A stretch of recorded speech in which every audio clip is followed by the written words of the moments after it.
Montana Territory, 1878, a land where the wind carried whispers of opportunity and danger in equal measure. Vaughn Zimmerman leaned against the weathered fence post of his modest ranch, squinting at the horizon where the setting sun painted the mountains in hues of amber and gold. At 26, he'd already lived several lifetimes, each one teaching him the same harsh lesson. In this untamed country, a man was better off alone. The scar that ran along his jaw served as a permanent reminder of what trusting the wrong person could cost. 3 years since the betrayal that had left him with more than just physical wounds, and still the memory burned fresh. He'd built this small spread from nothing, working his fingers bloody, because out here a man needed something that was his alone. Something no one could take away. Vaughn adjusted his Stetson and glanced toward the corral where his prized buckskin gelding, Thunder, grazed peacefully. That horse was the only partner he needed. Animals, unlike people, offered loyalty without condition. They didn't lie, didn't betray, didn't leave when times got hard. "A man and his horse against the world," he murmured, a phrase his father had repeated before a Blackfoot arrow had silenced him forever when Vaughn was just 14. "That's all a cowboy needs." He ignored the hollow echo those words left in his chest. Loneliness was just another condition of the frontier, like dust storms and harsh winters. You endured it because there was no alternative. Not for someone like him. The distant sound of hoofbeats drew his attention. Visitors were rare this far from town, and rarely brought good news. Vaughn's hand instinctively moved toward the Colt revolver on his hip as a wagon came into view, kicking up dust along the narrow trail that led to his ranch. A woman held the reins, her posture straight despite the obvious weariness of long travel. As she drew closer, Vaughn could make out honey-blonde hair escaping from beneath a practical bonnet and a blue calico dress that had seen better days. She couldn't have been older than 22, and something in the determined set of her jaw caught his attention. "Hello there," she called out, bringing the wagon to a halt. "Might you be able to point me toward Coleridge? I fear I've taken a wrong turn." Vaughn approached cautiously. "You're about 15 miles off course, ma'am. Coleridge is northeast of here." The woman sighed, removing her bonnet to reveal more of those golden locks, framing a face that made Vaughn momentarily forget his customary wariness. Her eyes were the color of summer sky, bright with intelligence and something else, a determination that seemed at odds with her delicate features. "I'm Madeleine Norwood," she offered with a small smile. "Recently of Chicago, presently lost, and increasingly convinced this territory has more miles than maps." Despite himself, Vaughn felt the corner of his mouth twitch upward. "Vaughn Zimmerman. This is my ranch you've wandered onto." "A stroke of luck, then," Madeleine replied. "I've been traveling since sunrise without seeing another soul." As she spoke, Vaughn noticed a leather medical bag on the seat beside her, the kind doctors carried. Following his gaze, Madeleine's smile widened slightly. "Yes, I'm a doctor, or trying to be one at any rate. The medical college in Chicago wouldn't grant me a proper degree, but I completed all the coursework and assisted Dr. Elizabeth Blackwell for 2 years." Her chin lifted slightly, as if expecting challenge. "I've come west because I heard the frontier is less concerned with whether a healer wears trousers than whether they can stop bleeding." Vaughn blinked, surprised by her frankness. "Coleridge might disappoint you there, Miss Norwood. Small towns can be set in their ways." "Mrs. Norwood," she corrected, "though I'm a widow these past 3 years." Before Vaughn could respond, a pained whinny drew his attention toward the corral. Thunder was pawing at the ground, his head lowered in distress. Vaughn was moving before he realized it, vaulting over the fence with practiced ease. "What's wrong, boy?" he murmured, approaching the agitated animal. Thunder's left rear leg was trembling, blood visible along a fresh gash that looked deep enough to cause concern. "How did you manage this?" Madeleine appeared at the fence. "May I?" she asked, already gathering her skirts to climb over without waiting for his answer. Vaughn's instinct was to refuse. Thunder was his responsibility, and he didn't need or want help from a stranger, especially a city woman playing at being a doctor. But Thunder's distress was evident, and the wound looked worse upon closer inspection. "He needs treatment," Madeleine said, her voice shifting to something calmer, more authoritative. "That cut is deep and in a dangerous location. If infection sets in or if the tendon is damaged." She left the sentence unfinished, but her meaning was clear. For a moment, Vaughn stood frozen between pride and necessity. Then Thunder whinnied again, the sound laced with pain that cut through his hesitation. "What do you need?" he asked gruffly, Relief softened Madeleine's features. Help me get him somewhere I can work. And water as clean as you can manage. The next hour passed in tense focus as Madeleine cleaned and treated Thunder's wound. Vaughn watched her hands move with practiced confidence, noting how she spoke softly to the horse throughout, her touch gentle but sure. There was nothing hesitant in her movements, nothing to suggest she was out of her depth. He caught himself on something sharp, she explained, carefully stitching the wound, a nail, perhaps, or broken metal. The cut is clean enough that I don't think there's debris inside, which is fortunate. Will he recover? Vaughn couldn't keep the concern from his voice. Madeleine glanced up, those blue eyes assessing. With proper care, yes, but he'll need rest and regular cleaning of the wound. The location makes it tricky. Every step could reopen it. As she worked, the sun disappeared completely, leaving them in the soft glow of the lantern Vaughn had brought out. When she finally tied off the last stitch and straightened, exhaustion was evident in the slope of her shoulders. Thank you, Vaughn said quietly. The words felt unfamiliar in his mouth. Madeleine smiled tiredly. You're welcome. Though I've now guaranteed I won't reach Coleridge tonight. The implication hung in the air between them. Vaughn rubbed the back of his neck, discomfort warring with basic hospitality. You can stay in the spare room, he offered finally. It's not much, but it's clean. I can take you to town in the morning. That's very kind of you, Mr. Zimmerman. Just Vaughn, he corrected, then wondered why he had. Later, after a simple meal of beans and cornbread that Vaughn insisted on preparing himself, they sat on the porch, the vast tapestry of stars spread overhead. The night was cool but not unpleasant, the kind of evening that usually found Vaughn sitting alone with his thoughts. What brings you to Montana Territory, Mrs. Norwood? He asked, breaking a comfortable silence, besides the apparent shortage of doctors. Madeleine, please, she said, her gaze fixed on the distant mountains. And it's a long story, but the simplest version is that I needed a fresh start. My husband died of typhoid fever. I tried to save him, but she shook her head. After that, Chicago held too many ghosts. Vaughn nodded, understanding more than he cared to admit. The territory can be a good place for starting over. Hard, but good. And you, Madeleine asked. What's your story, Vaughn Zimmerman? Not much to tell, he deflected. I've been in these parts since I was 16, built this place up over the last 5 years. Alone? There was no judgment in her voice, only curiosity. A man's better off that way out here. The words came automatically, a shield he'd raised so many times it was second nature. Madeleine studied him with those perceptive eyes. That sounds like a lonely philosophy. It's a realistic one, Vaughn countered, his tone sharper than intended. The frontier doesn't forgive mistakes. Trust the wrong person, let your guard down at the wrong moment, that's all it takes. To his surprise, Madeleine laughed softly. Oh, I'm well aware. Do you think a woman travels alone from Chicago to Montana without learning that lesson? But there's a difference between caution and isolation, Vaughn. Her words struck closer to home than he liked, and Vaughn stood abruptly. You should get some rest if we're heading to town early. If Madeleine was offended by his sudden change of mood, she didn't show it. She simply rose gracefully and gathered her shawl around her shoulders. Thank you again for your hospitality, she said, and if you don't mind, I'd like to check Thunder's wound before we leave in the morning. Vaughn nodded stiffly. Good night, Mrs. Madeleine. Good night, Vaughn. He remained on the porch long after she'd gone inside, unsettled by how easily she'd seen through the defenses he'd spent years constructing. More unsettling still was the way her presence had momentarily made his ranch feel less like a fortress and more like a home. Foolishness, he muttered to the stars. In the morning he'd take her to Coleridge, and that would be the end of it. The territory had no shortage of drifters passing through, leaving nothing behind but dust and forgotten conversations. Yet as he finally headed inside, Vaughn found himself hoping that Thunder's recovery might take longer than expected.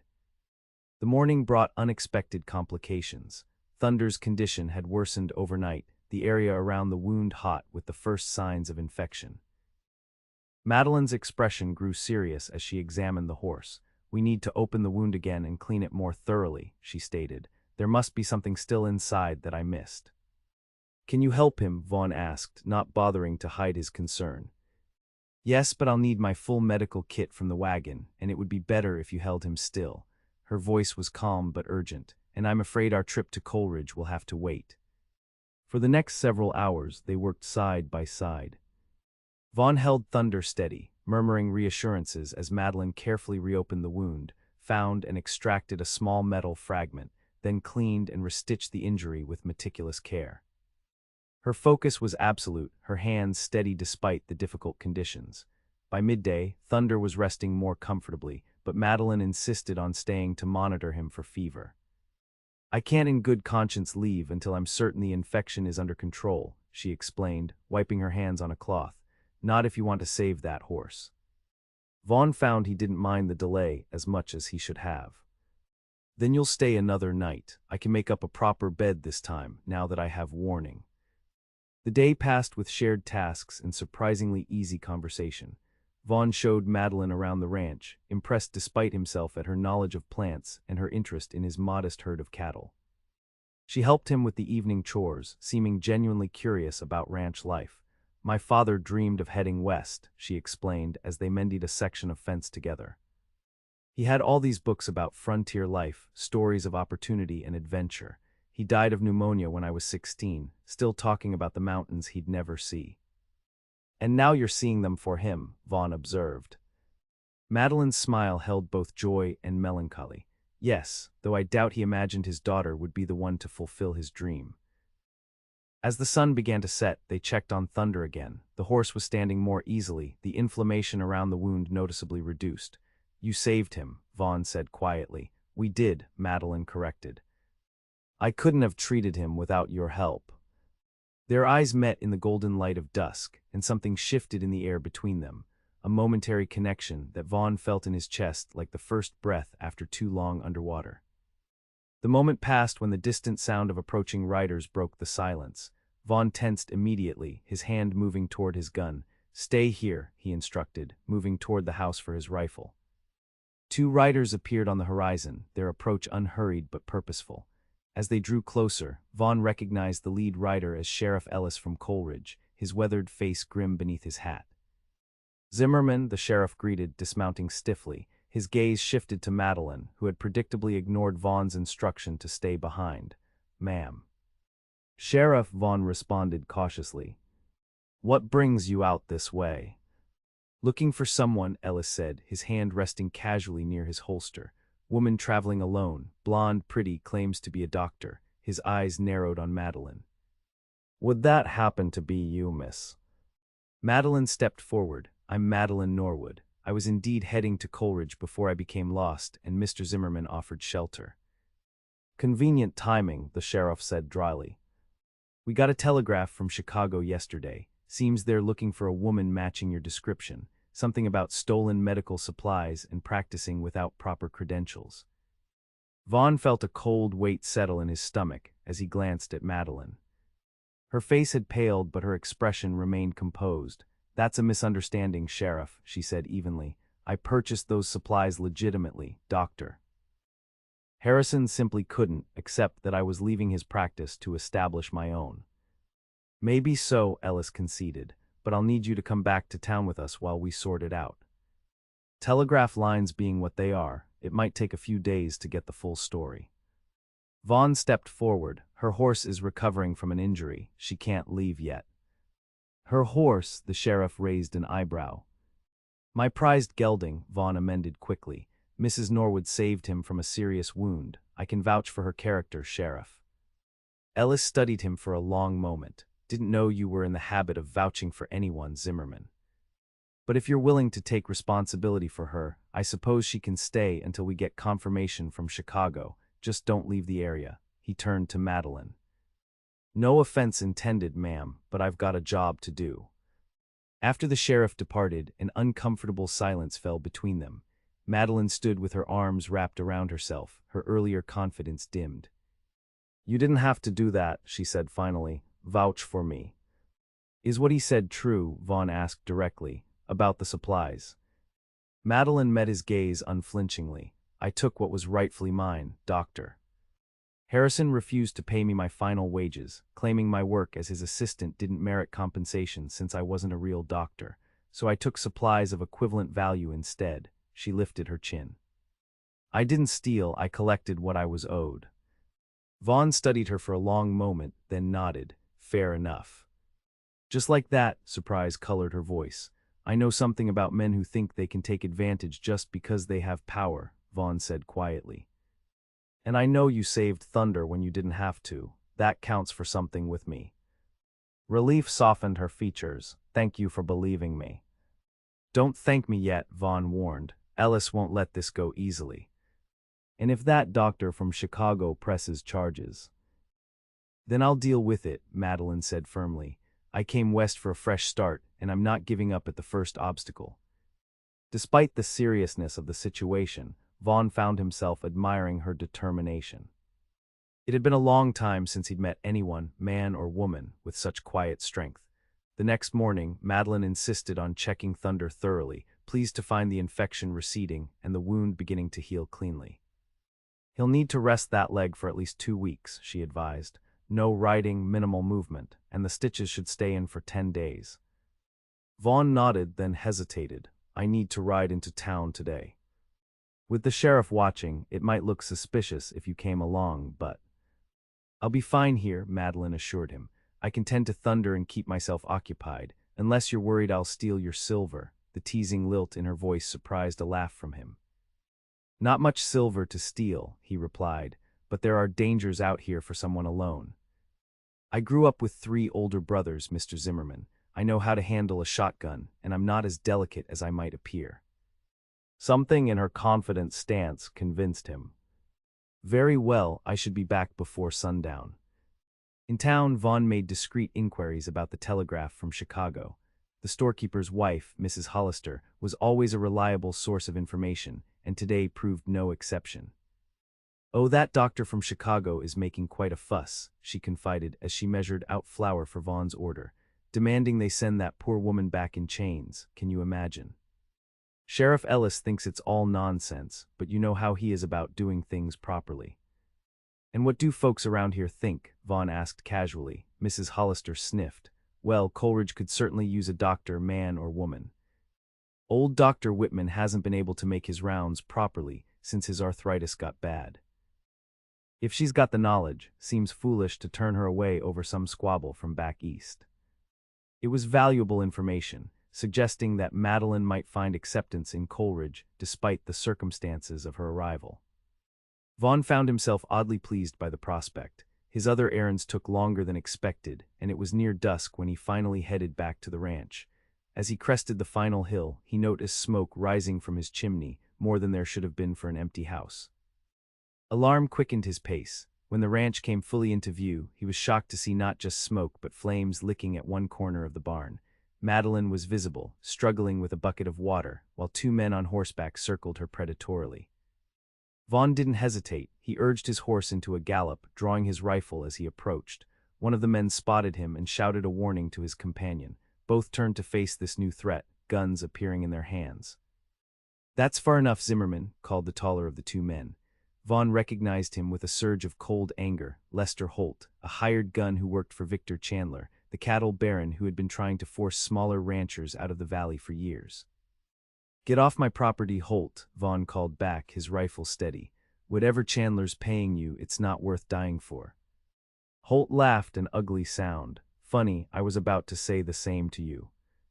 Chandler's tired of waiting for you to see reason. This is just a friendly warning. Next time we burn it all. Madeleine had backed away from the men, but hadn't fled. She stood near the water trough, another bucket half-filled, her expression a mixture of fear and fury. There won't be a next time, Vaughn stated flatly. Tell Chandler if he wants my land, he can make a fair offer or go to hell. Your choice, Holt shrugged. But accidents happen out here all the time, especially to stubborn fools. His gaze shifted meaningfully to Madeleine and those who keep company with them. Before Vaughn could respond, Madeleine flung the bucket of water directly at Holt, soaking him and startling his horse. The animal reared, throwing Holt off balance long enough for Vaughn to close the distance. What followed was a brief but violent struggle. Holt's companion drew his gun, but Vaughn was faster, putting a bullet in the man's shoulder that sent him tumbling from his saddle. Holt recovered quickly, lunging at Vaughn with a knife that gleamed in the fading light. They grappled in the dust, Holt's greater size nearly overpowering Vaughn, until a sudden cracking sound brought the fight to an abrupt halt. Madeleine stood over them, the broken remains of a fence post in her hands and a dangerous glint in her eye. "The next one goes to your head," she informed Holt calmly. "Now drop the knife." Surprisingly, Holt complied, perhaps recognizing the absolute conviction in her voice. Vaughn quickly disarmed him, then used the man's own belt to bind his hands. "You've made a big mistake, Zimmerman," Holt spat as Vaughn hauled him to his feet. "Chandler will burn you out for this." "Maybe," Vaughn acknowledged, "but you'll be in jail, so you won't get to see it." After securing both men to their horses, Vaughn turned his attention to the barn. The fire had spread, but with Madeleine's help, they managed to contain and eventually extinguish it before it did irreparable damage. Thunder was safe, having been kept in a separate paddock during his recovery. As they finally stood amid the smoky aftermath, exhaustion evident in every line of their bodies, Madeleine looked at Vaughn with concern. "This is because of me, isn't it? They thought you'd be gone longer." Vaughn shook his head. "No.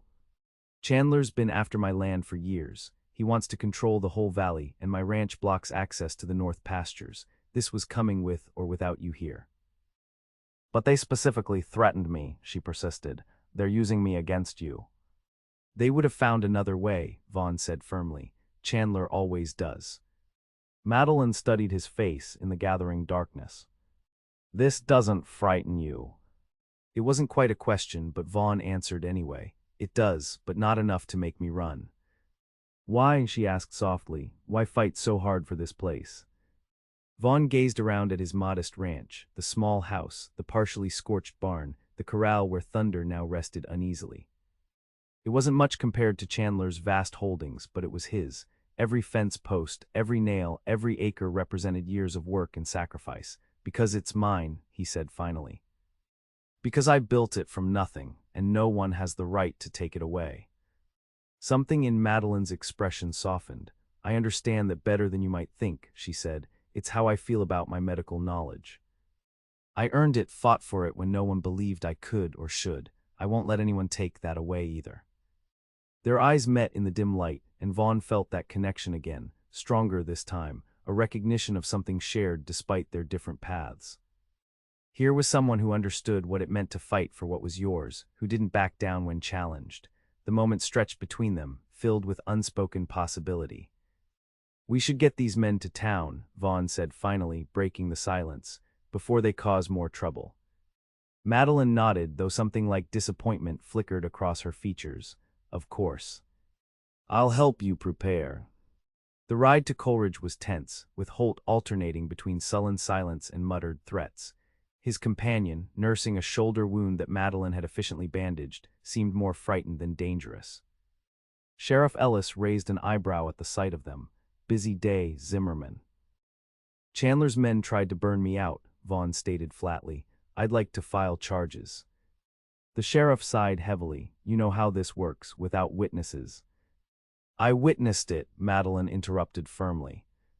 "I saw them set the fire deliberately, and I heard them threaten Mr. Zimmerman on behalf of Mr. Chandler. I'm prepared to testify to that effect." Ellis studied her with newfound respect. "That changes things, Mrs. Norwood. Though it might complicate your own situation here."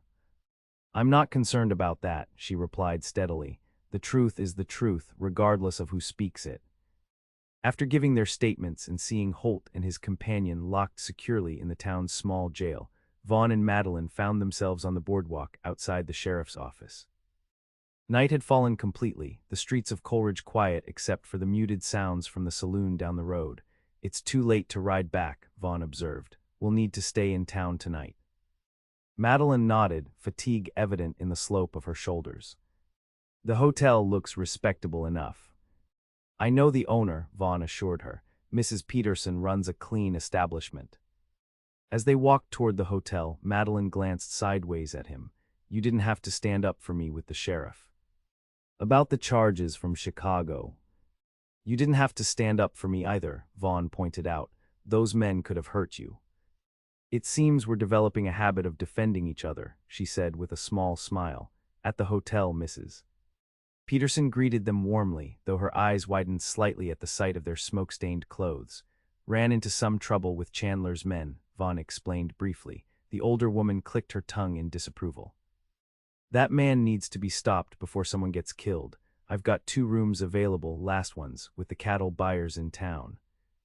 Madeleine hesitated. Actually, I'm not sure I should.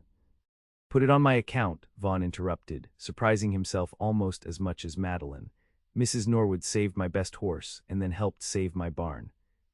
Least I can do is provide a proper roof for the night. Mrs. Peterson's expression softened. Well then, that's settled, let me show you up. Later, after they had both cleaned up as best they could, they met in the small dining room downstairs for a late supper. The hotel was quiet, most guests already retired for the night. Thank you, Madeleine said as they sat across from each other, for the room and for believing me about Chicago. Vaughn nodded, suddenly awkward in a way he hadn't been even while facing down armed men. It's nothing. It's not nothing, she contradicted gently. Trust is rare out here from what I've seen. You don't strike me as a man who offers it easily. I'm not, he admitted. Haven't had much reason to, these past years. Will you tell me why? Madeleine asked, her voice soft in the quiet room.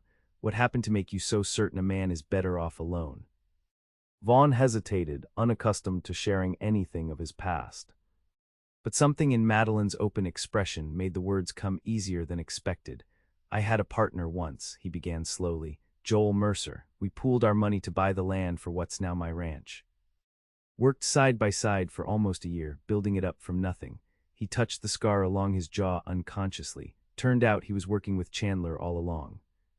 The plan was to drive me out once the hard work was done, or kill me if necessary. One night he tried the latter. Madeleine's eyes widened. He gave you that scar. Vaughn nodded. Would have given me worse if I hadn't woken up when I did. We fought. He fell badly, broke his neck. The memory still left a bitter taste. Sheriff ruled it self-defense, but Chandler's been trying to finish what Mercer started ever since. I'm sorry, Madeleine said quietly. That kind of betrayal, it leaves marks deeper than scars. It taught me a valuable lesson, Vaughn said with forced lightness. Trust gets you killed out here. Or saves you, Madeleine countered. If you hadn't trusted me with thunder, he might have died. If I hadn't trusted you when the sheriff arrived, I might be in jail now. Vaughn considered this. Maybe there's a difference between blind trust and earned trust. Yes, Madeleine agreed, a smile warming her features. I think there is. As they continued their meal, the conversation shifted to lighter topics. Madeleine told him about her brothers back in Chicago and her dreams of establishing a proper medical practice somewhere she'd be accepted. Vaughn found himself sharing stories of his early days in the territory, the mishaps and triumphs that had shaped his life on the frontier. It was the longest conversation he'd had with anyone in years, and surprisingly comfortable despite the circumstances that had brought them to this point. When they finally parted ways at the top of the stairs, there was a moment of hesitation between them, a brief pause filled with words neither quite knew how to say. Good night, Vaughn, Madeleine said finally. And thank you, truly. Good night, Madeleine, he replied, watching as she disappeared into her room, feeling as though something important had shifted, like the first thaw after a long winter. The next morning brought unexpected news. Sheriff Ellis found them at breakfast, his expression grave but satisfied. Got some interesting telegrams overnight, he announced without preamble. First, from Chicago. Seems Dr. Harrison has withdrawn his complaints against Mrs. Norwood, something about reconsidering certain financial arrangements. Relief washed over Madeleine's face. He finally admitted he owed me those wages. Not in so many words, Ellis said wryly. But he's no longer pursuing any charges. You're free to stay in Coleridge if you wish, ma'am. Vaughn felt a surprising surge of pleasure at this news, quickly tempered by the sheriff's continued serious expression. There's more, Ellis continued. Victor Chandler was arrested in Helena yesterday. Fraud, primarily. Seems he's been swindling investors for years, using false deeds as collateral. The territorial governor himself ordered the investigation after some powerful people lost considerable sums. Vaughn sat back, stunned. What does that mean for his operation here, for his men? His assets are being seized, Ellis explained, including his ranch holdings. As for his men like Holt, they'll face whatever charges their actions merit. But without Chandler's protection and money, I expect most will move on. It was almost too much to absorb. After years of living under Chandler's shadow, the threat had evaporated overnight. Vaughn's ranch was truly his now, without the constant threat of sabotage or violence. "Well," Madeleine said with a small smile, "it seems we've both received unexpected pardons this morning." After breakfast, they prepared to return to Vaughn's ranch. As they saddled their horses outside the livery stable, Madeleine seemed unusually quiet. "Something on your mind?" Vaughn asked finally. She hesitated, adjusting her horse's girth with unnecessary attention. "I was thinking about next steps. With the misunderstanding from Chicago resolved, I'm free to establish my practice here if I wish." "And do you wish to stay in Coleridge, I mean?" Vaughn tried to keep his tone casual, though he found himself unexpectedly invested in her answer. "Perhaps," Madeleine said thoughtfully, "the town needs a doctor, and Mrs. Peterson mentioned there's a small building available that would suit a medical practice." She glanced at him. "Though I'd need to stay somewhere while I get established." Vaughn recognized the opening she was offering. "Thunder still needs careful monitoring during his recovery," he said slowly. "And after yesterday's fire, there's plenty of repair work at the ranch. An extra pair of hands would be useful." "Are you offering me employment, Mr. Zimmerman?" There was a teasing note in her voice.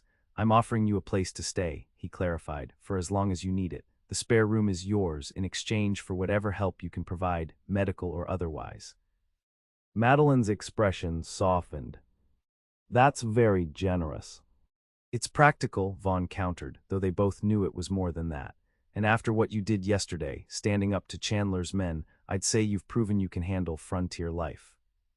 The ride back to the ranch was companionable, the spring air fresh with possibility. As they crested the final hill and the ranch came into view, Vaughn found himself seeing it through new eyes, not as a fortress against the world, but as a place with room to grow, to welcome another presence. The next weeks fell into an unexpectedly comfortable rhythm. Madeleine divided her time between caring for Thunder, whose recovery progressed steadily, and making preparations to open her practice in town. Vaughn focused on repairing the fire damage to the barn and tending to the daily needs of the ranch. They worked well together, each respecting the other's expertise while finding natural ways to complement their efforts. In the evenings, they would share meals and conversation on the porch, watching as spring deepened into early summer, bringing new growth to the valley. Word spread quickly about the new doctor in the area, and soon people began appearing at the ranch seeking Madeleine's help: a child with a persistent cough, a rancher with a badly set broken arm that needed rebraking, a pregnant woman worried about her first delivery. Madeleine treated them all with equal care and competence, establishing her reputation through results rather than credentials. Vaughn found himself increasingly impressed by her quiet strength, her unwavering commitment to helping others despite the obstacles she'd faced, and beneath that admiration grew something deeper, something he hadn't allowed himself to feel in years. One evening, as they sat watching the sunset paint the mountains in brilliant gold, Madeleine broke a comfortable silence. "I rode into town today while you were checking the north fence line," she said. "The building I mentioned, it's available for rent starting next week. Dr. Whitman is even willing to sell me some of his equipment, now that his hands are too stiff for delicate work."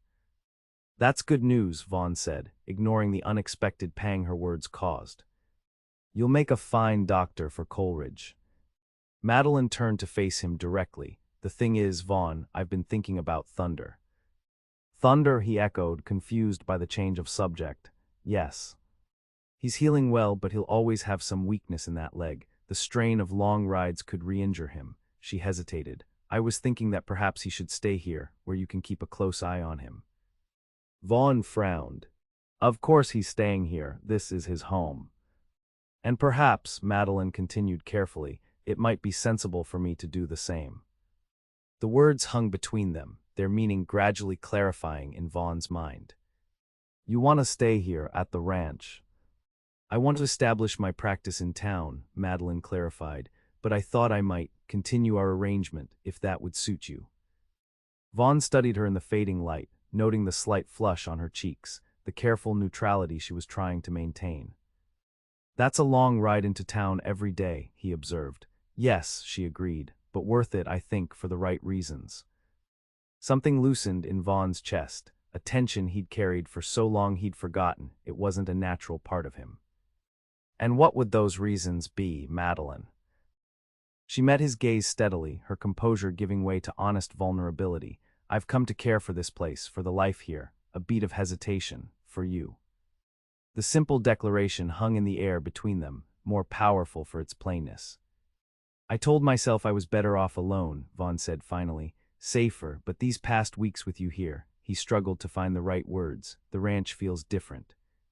Like more than just land and buildings.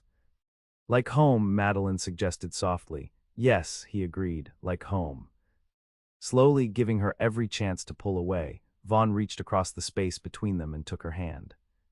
Her fingers curled around his immediately, warm and sure. Stay, he said simply, not as my employee or my guest, but as whatever we might become to each other. Madeleine's smile bloomed slowly, like the first wildflowers after winter. I'd like that very much. The kiss that followed was gentle at first, tentative with the newness of it, then deepening as they each found in the other an answer to a question they hadn't fully known they were asking. When they finally drew apart, the first stars were appearing in the darkening sky. Vaughn kept hold of Madeleine's hand, unwilling to break the connection between them. This won't always be easy, he warned. The territory is still wild in many ways, and I'm not used to sharing my life with anyone. I didn't come west expecting easy, Madeleine replied with quiet confidence. I came looking for a place where I could build something worthwhile, something that mattered. I think I've found it, both in my practice and here with you. As summer progressed, Madeleine successfully established her medical practice in Coleridge while maintaining her home at Vaughn's ranch. The arrangement raised eyebrows at first, but as Dr. Whitman publicly endorsed her medical skills, and Mrs. Peterson spread word of how she'd stood against Chandler's men, acceptance gradually followed.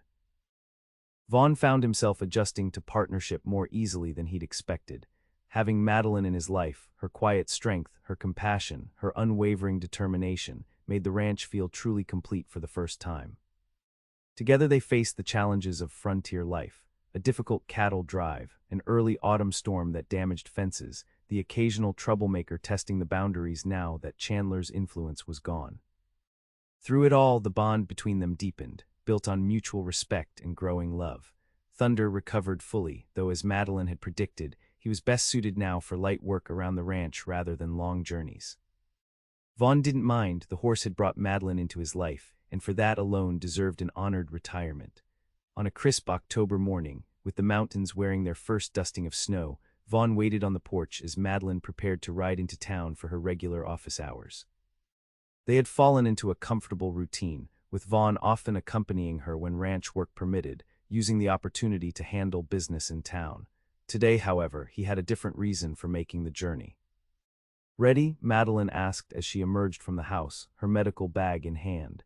She had traded her city dresses for more practical riding skirts, though she still maintained a professional appearance that commanded respect. Almost, Vaughn replied, there's something I need to do first. Her expression grew curious as Vaughn stepped closer, taking both her hands in his. He had rehearsed this moment in his mind dozens of times, but now that it was here, the carefully planned words scattered like leaves in the wind. When Thunder was injured and you came into my life, he began, I thought I was just gaining a temporary guest. I never expected to find a partner, someone who would make me question everything I thought I knew about what it means to be strong. Madeleine's eyes widened slightly, a hopeful understanding dawning in their blue depths.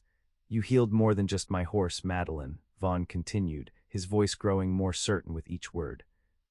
You showed me that trust isn't always a weakness, that letting someone in doesn't have to end in betrayal. With deliberate care, he reached into his pocket and withdrew a simple gold band. It had belonged to his mother, one of the few possessions he had kept from his childhood. I love you, he said simply, and I want to build a life with you, not just sharing what we have now, but creating something new together. Will you marry me? Madeleine's smile was radiant as she stepped closer, closing the distance between them. Yes, she answered without hesitation, 1,000 times yes. As they sealed their promise with a kiss, Vaughn felt the last of his old defenses fall away. The frontier would always be challenging, sometimes dangerous, but he no longer faced it alone. Together, they had found something stronger than independence. They had found each other, and in doing so, had discovered that the truest form of strength comes from loving and being loved in return. They were married 2 weeks later in Coleridge's small church, with thunder watching from a specially constructed pen outside the window. Vaughn had insisted the horse deserved to witness the culmination of what he had inadvertently started. As winter settled over the Montana territory, bringing its quiet isolation, the ranch that had once been Vaughn's fortress became a warm haven.